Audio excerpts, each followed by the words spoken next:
Assalamualaikum warahmatullahi wabarakatuh. Perkenalkan, nama saya Ferdian Firman Maulana dengan NIM 220512140409 dari kelas Sistem Informasi 22B. Di video kali ini, saya akan menjelaskan tentang apa itu penjadwalan proses, yang dimana ini adalah tugas dari sistem operasi. Oke, kita masuk pada langkah selanjutnya, yaitu pengertian penjadwalan proses. Pengertian penjadwalan proses sendiri adalah seperti yang terdapat di sini. Algoritma penjadwalan berfungsi untuk menentukan proses manakah yang ada di ready queue yang akan dieksekusi oleh CPU. Pengertian dan sasaran penjadwalan proses. Penjadwalan proses merupakan kumpulan kebijaksanaan dan mekanisme di sistem operasi yang berkaitan dengan urutan kerja yang dilakukan oleh sistem komputer. Di sini, di penjadwalan proses ada juga CPU scheduling. Apa itu CPU scheduling? CPU scheduling merupakan dasar dari sistem operasi multiprogramming. Hal ini dilakukan dengan men-switch CPU di antara proses-proses, sehingga sistem operasi dapat membuat komputer lebih produktif. Penjadwalan ini sangatlah penting, karena menentukan performa dari sebuah CPU. Dengan adanya CPU scheduling ini, akan lebih membantu kita dalam mengerjakan sesuatu. Dengan CPU scheduling ini, dengan CPU scheduling, ini juga dapat menentukan performa dari sebuah CPU. Review ini sendiri, di review CPU scheduling ini, yang pertama, pada sistem single processor, hanya ada satu proses dalam satu waktu. Proses lain harus menunggu CPU sampai free dan dimasukkan ke jadwal berikutnya. Yang kedua, pada sistem multiprogramming harus bisa memastikan proses dapat dijalankan semua dengan memaksimalkan CPU utilization. Tidak boleh ada CPU yang menganggur atau tidak bekerja jika ada proses yang masih mengantri. Yang ketiga, ketika ada proses blocking atau suspend, maka CPU akan dialihkan untuk mengerjakan proses yang lainnya. Di sini, tugas sebenarnya dari penjadwalan proses yaitu dibagi menjadi dua. Tugas penjadwalan proses bertugas untuk yang pertama memutuskan proses yang sedang berjalan, dan yang kedua memutuskan kapan dan selama berapa lama proses akan berjalan. Sasaran utama penjadwalan: optimalisasi kinerja menurut kriteria tertentu. Yang pertama ada adil atau fairness. Mendapat jatah waktu pemroses yang sama, tidak boleh ada yang mengalami starvation. Yang kedua, ada efisiensi. Dengan menghitung dengan perbandingan waktu sibuk pemroses, atau pemroses diusahakan sibuk untuk CPU utilization maksimum. Yang ketiga ada response times interaktif, yaitu waktu yang diperlukan dari perintah masukan terakhir sampai ditampilkan di perangkat atau terminal dalam terminal response times. Yang keempat ada waiting time atau waktu nyata, yaitu waktu yang diperlukan dari perintah masukan terakhir sampai dieksekusi oleh pemroses atau CPU, yaitu event response time. Yang kelima ada turnaround time, yaitu waktu yang dihabiskan dari submit sampai completion atau finish. Yang keenam ada throughput, yaitu jumlah kerja atau proses yang dapat diselesaikan dalam satuan waktu. Strategi penjadwalan. Strategi penjadwalan proses dibagi menjadi dua, yaitu ada non-preemptive dan juga kejadian preemptif. Yang non-preemptif ini, pemroses tidak dapat diambil alih oleh pemroses lain sampai proses itu selesai. Yang kedua, kejadian preemptif, yaitu proses dapat diambil alih oleh proses lain, sehingga proses disela sebelum selesai dan harus dilanjutkan menunggu jatah waktu pemroses tiba kembali pada proses itu. Di sini kita masuk pada algoritma penjadwalan. Algoritma penjadwalan sendiri juga terbagi menjadi dua, yaitu ada non-preemptive dan juga preemptive. Non-preemptive terdapat empat bagian, yaitu ada FIFO atau first in first out, atau FCFS yaitu first come first serve. Yang kedua ada SJF yaitu shortest job first. Yang ketiga ada HRN atau highest ration next. Dan yang keempat, MFQ yaitu Multiply Feedback Quiz. Yang lalu yang di preemptive ini juga ada 4, yaitu RR atau round robin. Yang kedua ada SRF atau shortest remaining first. Yang ketiga ada PS atau priority scheduling. Dan yang keempat guaranteed scheduling. Oke, kita masuk pada bagian kita yang dimana saya sendiri mendapatkan bagian proses penjadwalan proses FIFO atau FCS, yaitu first in first out atau first come first serve. Pengertian FIFO itu sendiri. Pengertian FIFO adalah akronim untuk first in first out atau pertama masuk pertama keluar. Sebuah abstraksi yang berhubungan dengan cara mengatur dan memanipulasi data relatif terhadap waktu dan prioritas. Atau lebih sederhananya, FIFO salah satu teknik pengelolaan QE atau penanganan tugas yang bertumpuk, yaitu item yang pertama masuk akan dikerjakan lebih dahulu. Di sini penilaian penjadwalan ini berdasarkan kriteria optimasi. Di sini ada kriteria optimasi untuk FIFO sendiri. Di sini ada adil. Adil dalam arti resmi atau proses yang datang duluan akan dilayani lebih dahulu. Tapi dinyatakan tidak adil karena job-job yang perlu waktu lama membuat job-job pendek menunggu. Job-job yang tidak penting dapat membuat job-job penting menunggu lama. Untuk efisiensi itu sendiri, efisiensi untuk kinerja FIFO sendiri itu sangat efisien. Untuk waktu tanggap sendiri, penjadwalan FIFO ini sangat jelek, tidak cocok untuk sistem interaktif, apalagi untuk sistem waktu nyata.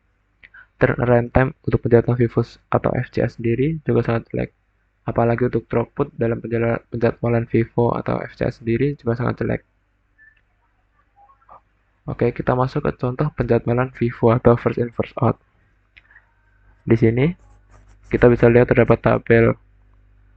Di sini dalam proses ini ada P1 dan ada P2, ada P3. Di sini ada arrival time atau AT. Di sini adalah yang artinya waktu kedatangan. Di sini proses pada P1 dengan waktu kedatangan 0.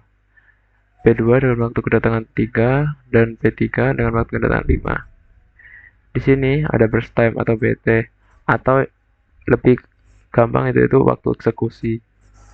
Di sini proses pada P1 menghabiskan waktu sebanyak 6. Pada P2 menghabiskan waktu sebanyak 5 dan pada P3 waktu eksekusi yang dilakukan hingga membutuhkan waktu sampai 3.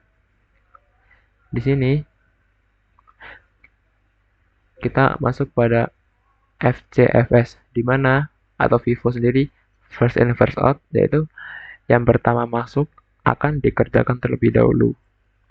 Dan first in first out itu yang pertama masuk akan pertama keluar. Di sini karena P1 dengan kedatangan arrivalnya 0, yaitu kita masukkan terlebih dahulu itu P1 pada titik kedatangan 0. Di sini P1 akan dieksekusi sehingga dieksekusi hingga waktu sampai ke 6 dan pada titik ketiga atau arrival time pada waktu ketiga P2 akan masuk dengan masih menunggu untuk P1 selesai. Lalu P3 juga masuk pada waktu kelima. Di sini setelah masuk ke hingga waktu ke-6, P2 akan terdapat P2 dan P3. Tapi karena P2 yang terlebih dahulu masuk, yaitu dengan waktu kedatangan ketiga, yaitu P2 akan dikerjakan terlebih dahulu. Hingga nantinya P3 dikerjakan setelah P2 itu selesai. Di sini, pada titik 6 ini, P2 akan dikerjakan dengan membutuhkan waktu eksekusi 5. Jangan sambil menunggu sampai selesai, dan setelah waktu eksekusi dari P2 itu selesai, barulah P3 akan dieksekusi hingga P3 itu selesai dieksekusi. Jadi untuk waktu tunggu di sini, P1 itu sendiri karena dia pada masuk pada pertama kali masuk pada pertama masuk pada bagian pertama dengan waktu kedatangan 0, jadi A0 kurangi 0 sama dengan 0. Sedangkan P2 ini sendiri dimasukkan P2 itu sendiri karena P2 masuk ke waktu kedatangan ketiga, dan sedangkan P1 ini masih dalam waktu eksekusi. Di sini kita kurangkan saja waktu eksekusi dari P1 yaitu 6 dikurangi waktu dari kedatangan P2 yaitu 3, sehingga menjadi 6 min 3 sama dengan 3. Jadi untuk P3, untuk waktu tunggu P3,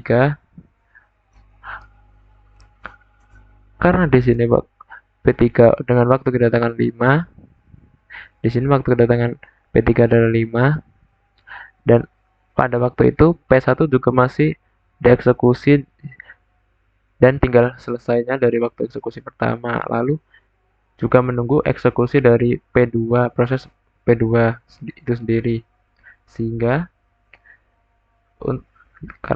karena memakan waktu yang lebih lama dari P3, untuk waktu tunggunya kita jumlahkan saja dari waktu eksekusi P1 dan juga P2 yaitu 6 tambah 5 yaitu 11 dikurangi waktu kedatangan dari P3 yaitu min 5 sama dengan 6. Di sini total untuk waktu tunggu dari semua proses itu sendiri yaitu adalah 0 tambah 3 tambah 6 sama dengan 9. Di sini Vivo itu sendiri lumayan rumit sebenarnya, cuma mungkin akan lebih mudah dipahami dengan waktu kedatangan dan juga waktu eksekusi. Contoh Vivo dalam kehidupan sehari-hari, yaitu yang pertama ada antrian nasabah bank dan juga printing via jaringan. Sebenarnya bukan cuma antrian nasabah bank saja, tapi bisa juga dengan antrian seperti antrian yang lainnya seperti di toko-toko biasa ataupun di apotek atau antrian di rumah sakit itu. Yang penting itu supaya antrian itu yaitu printing via jaringan itu juga termasuk dalam contoh Vivo atau VCVS dalam kehidupan sehari-hari. Oke, jadi kesimpulan pada materi kali ini adalah penjadwalan Vivo atau FCFF termasuk dalam kategori preemptif dan tidak berprioritas. Penjadwalan Vivo atau FCS ini melakukan proses dengan cara proses yang datang terlebih dahulu harus dikerjakan sampai selesai. Di sini sebenarnya Vivo atau VCVS ini adalah penjadwalan yang mungkin gampang untuk dipahami.